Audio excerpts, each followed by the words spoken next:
નમસ્તે વિદ્યાર્થી મિત્રો, આજે વાત કરીશું ધોરણ 7 અને વિષય ગુજરાતીના સંપૂર્ણ નવી બ્લુપ્રિન્ટ પ્રમાણે આદર્શ પ્રશ્નપત્રનું સોલ્યુશન મેળવીશું।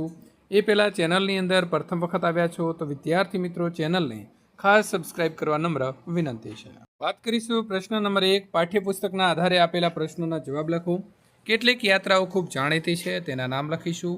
તો દાંડી યાત્રા છે, રથયાત્રા છે, ભૂદાન યાત્રા છે, પદયાત્રા, तीर्थयात्रा और तवांग यात्रा जेवी घणी बधी मित्रों यात्राओं जाणीती छे, तेना नाम आपणे लखीशुं।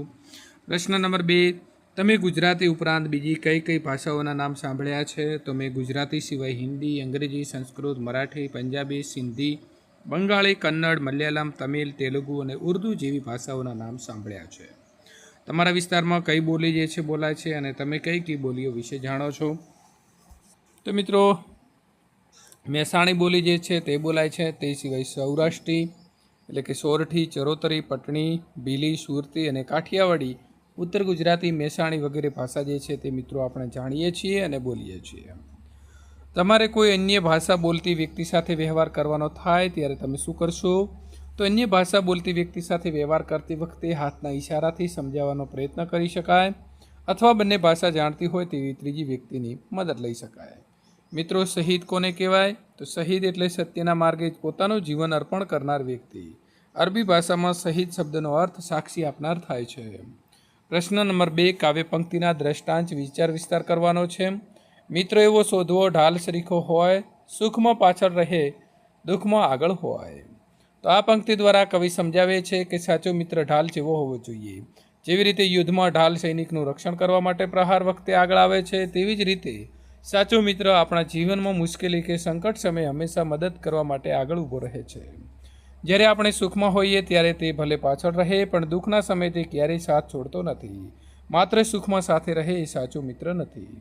नम्रताथी सौ कोई रीझे, नमताने बहुमान, सागरने नदीओ भजे, छोड़ी ऊंचा स्थान।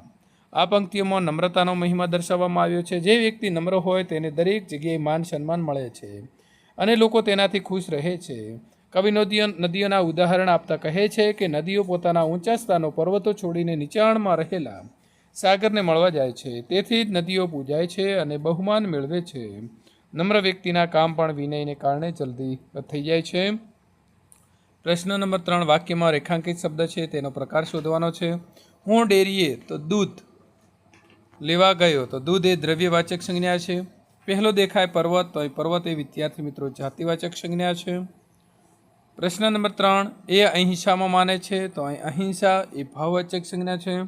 गुजरात आपणो राज्य छे, तो ए राज्य मित्रों जातिवाचक संज्ञा छे। खेतर में लीलाछम जुवारनो पाक उग्यो छे, तो जुवार ए द्रव्यवाचक छे। भारत देश सुंदर छे, तो अहीं विद्यार्थी मित्रों सुंदर ए भाववाचक संज्ञा छे। वाक्यनो प्रकार छे ते ज लखवानो छे। कोण सारुं गाय छे, तो प्रश्नार्थ वाक्य छे। अत्यारे वरसाद आवी रह्यो छे, तो उद्गार वाक्य छे। नईना एक ग्लास लींबू शरबत बनावी आवजे, तो विधान वाक्य छे। भरत भाई कई जमावट करो यार, तो उद्गार वाक्य छे। सौए पोतपोतानो पंजीकरण करावी लेवुं जोईए, तो विधान वाक्य छे। जेवा काम करशो तेवा फळ मळशे, तो विधान वाक्य छे। मित्रों एक वचन वाक्य लखेला छे तेना बहुवचन वाक्यमां रूपांतर करवानो छे। ते घोड़ो लईने आव्यो हतो, तो तेओ घोड़ा लईने आव्या हता। हूँ काले साइकल लईने वाड़ीए जईश, तो अमे काले साइकलो लईने वाड़ीए जईशुं। तो आजे खुर्सी पर बेसीने लखजे, तमे आजे खुर्सी पर बेसीने लखजो। तो आजे जमीने पछी शाळाए जजे, तो तमे आजे जमीने पछी शाळाए जजो। ते केळुं खाधुं, तमे केळा खाधा। मारे काले रमवा माटे कयुं साधन लाववानुं छे, तो मारे काले रमवा माटे कया साधनो लाववाना छे। शब्द समूह माटे एक शब्द। नवरात्रिओनो समूह, तो नवरात्रि। जुदा जुदा देशमां फरवुं तेने कहेवाय छे मित्रों देशाटन। प्रवेश माटेनो द्वार, तो प्रवेश द्वार। कोईनी स्मृति में बंधायेलुं मंदिर, तो आवशे स्मृति मंदिर। जिंदगीनो वृत्तांत, तो जेने आपणे जीवन चरित्र पण कहीशुं। भावात्मक शब्द शोधी तेनो उपयोग करी नवुं वाक्य लखवानुं छे। तो झाड़ने कपाता जोई तन्मयने गुस्सो आव्यो, तो गुस्सो ए मित्रों भावात्मक छे। खोटुं काम जोईने मने पण गुस्सो आव्यो। आटली भयानक आग जोईने बाळको हिम्मत हार्या नहीं, तो भावात्मक शब्द आवशे हिम्मत। नवुं वाक्य छे कि मुश्केलीना समये तेणे हिम्मत राखी। मारा घरनी पासेना खाडामांथी खराब गंध आवती हती, तो गंध। कचराथी आखा विस्तारमां खराब गंध फैलायेली हती। प्रश्न मित्रों 5ब, आपेला परिस्थितिना आधारे संवाद लखो। बैंक मैनेजर अने ग्राहक, तो ग्राहक आवीने कहे छे कि नमस्ते साहेब, મારે નવું સેવિંગ્સ એકાઉન્ટ ખોલાવવું છે.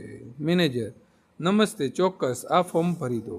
તો ગ્રાહક: તેની સાથે કયા દસ્તાવેજો જોડવાના રહેશે? તો મેનેજર કહે છે કે આધાર કાર્ડ, પાન કાર્ડની નકલ અને 2 ફોટા. ગ્રાહક: તો લઘુત્તમ કેટલા રૂપિયા ભરવા પડશે? તો મેનેજર કહેશે કે તમારે શરૂઆતમાં 1000 રૂપિયાથી ખાતું ખોલાવી શકાય છે. ગ્રાહક: ઠીક છે સાહેબ, હું વિગતો ભરીને હમણાં જ આપું છું, આભાર. બીજી પરિસ્થિતિ છે કે શાળામાં ઘણા દિવસથી ગેરહાજર રહેતા વિદ્યાર્થી અને શિક્ષક વચ્ચેનો મિત્રો અહીં સંવાદ છે. શિક્ષક: રોહન, તું આટલા દિવસથી શાળાએ કેમ ગેરહાજર હતો? વિદ્યાર્થી: સર, મને સખત તાવ આવ્યો હતો એટલે હું આવી શક્યો ન હતો. શિક્ષક: શું તે ડૉક્ટરની સલાહ લીધી હતી અને તારી રજા ચીઠ્ઠી ક્યાં છે? વિદ્યાર્થી: હા સર, આ રહી ડૉક્ટરની ચીઠ્ઠી. હવે મારી તબિયત સારી છે. શિક્ષક: ભલે, હવે તારું કામ બાકી રહેલું લેસન મિત્રોની મદદથી પૂરું કરી લેજે. વિદ્યાર્થી: જી સર, હું આ અઠવાડિયામાં બધું કામ પૂરું કરી લઈશ, આભાર. મિત્રો, અહીં ફકરો આપ્યો છે અને ફકરાના આધારે પ્રશ્નોના જવાબ આપવાના છે.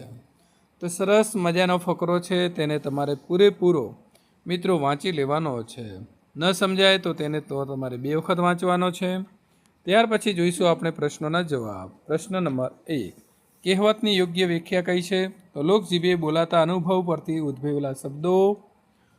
પ્રશ્ન નંબર 2: નીચેની કઈ વિશેષતા કહેવતો માટે યોગ્ય નથી? સી, દરેક વખતે એક જ અર્થ આપે છે.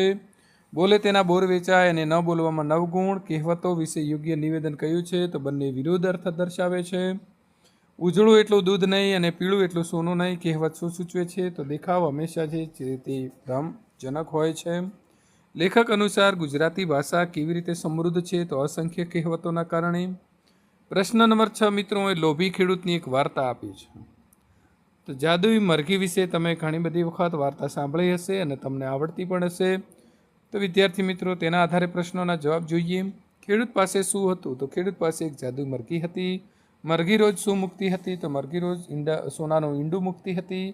ખેડૂત મરઘીને શા માટે મારી નાખે છે? તો એકસાથે બધા સોનાના ઈંડા મેળવવા માટે ખેડૂત મરઘીને મારી નાખે છે. મરઘીને મારી નાખ્યા પછી ખેડૂતને શું મળ્યું? તો મરઘીને મારી નાખ્યા પછી ખેડૂતને કંઈ જ મળ્યું નહીં. આ વાર્તા ઉપરથી શું બોધ મળે છે? તો આ વાર્તાથી બોધ મળે છે કે વધારે લોભ કરવો જોઈએ નહીં.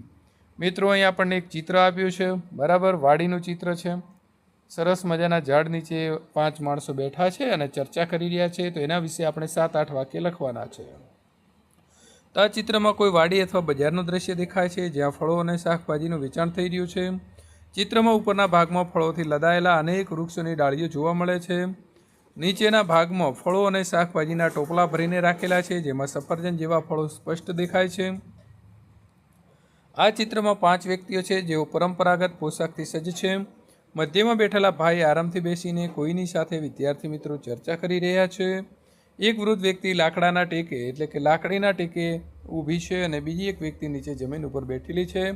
એક સ્ત્રી વાસણમાં કંઈક લઈને ઊભી છે જે કદાચ ગ્રાહકોને કંઈક આપી રહી છે. ત્યાર પછી મિત્રો, આ ચિત્ર જે છે તે ગ્રામીણ જીવનની સુંદર ઝાંખી કરાવતું હોય તેવું લાગે છે. પ્રશ્ન મિત્રો 7બ: આપેલા શબ્દનો ઉપયોગ કરી ફકરો લખવાનો છે. પ્રાણી માત્ર, ગુપ્તદાન, કામધેનુ, ચરણ સ્પર્શ, યુદ્ધ શેરી, ગુજરાત વિદ્યાપીઠ અને બીમાર. તો આપણા દેશમાં પ્રાણી માત્ર પ્રત્યે દયા રાખવાની ઉમદા ભાવના જોવા મળે છે. સમાજમાં એવા ઘણા સેવાભાવી લોકો છે જેઓ કોઈને કહ્યા વગર ગુપ્તદાન કરે છે. હિન્દુ સંસ્કૃતિમાં ગાયને કામધેનુ માનવામાં આવે છે અને વડીલોના ચરણ સ્પર્શ કરીને તેમને આશીર્વાદ લેવા એ આપણો સંસ્કાર છે. જ્યારે સરહદ ઉપર યુદ્ધ જેવી સ્થિતિ હોય ત્યારે દેશભક્તિનો માહોલ સર્જાય છે. આપણે આપણી શેરી અને મહોલ્લાને હંમેશા સ્વચ્છ રાખવો જોઈએ. ગાંધીજીએ સ્થાપેલી ગુજરાત વિદ્યાપીઠ આજે પણ મૂલ્યનિષ્ઠ શિક્ષણ આપે છે. જ્યારે કોઈ વ્યક્તિ બીમાર હોય ત્યારે તેની સેવા કરવી એ માનવતાનો ઉત્તમ ઉદાહરણ છે. વહાણ, સૂર્યોદય, દરિયો, શ્રદ્ધા, મધદરિયો, અફાટ, જિંદગી અને વિવેક. દરિયો પોતે જ એક વિશાળ સૃષ્ટિ છે. સવારના સમયે જ્યારે સૂર્યોદય થાય છે ત્યારે દરિયાનું પાણી સોનેરી રંગનું દેખાય છે. દરિયામાં અનેક વહાણ માછીમારી કરવા મુસાફરી માટે નીકળે છે. જ્યારે વહાણ મધ દરિયો પહોંચે છે ત્યારે ચારે બાજુ અફાટ પાણી દેખાય છે. આવી સ્થિતિમાં ખલાસીઓ પોતાની શ્રદ્ધા અને સાહસ ઉપર ભરોસો રાખીને આગળ વધે છે. આપણી જિંદગી પણ એક દરિયા જેવી છે જેમાં જો આપણે વિવેક અને ધીરજથી કામ લઈએ તો ગમે એવી મુશ્કેલીઓને પાર કરી શકીએ છીએ. મિત્રો, પ્રશ્ન નંબર 8: અહીં આપણને નિબંધ આપ્યો છે માતૃપ્રેમ. જનનીની જોડ સખી નહીં જડે રેલોલ.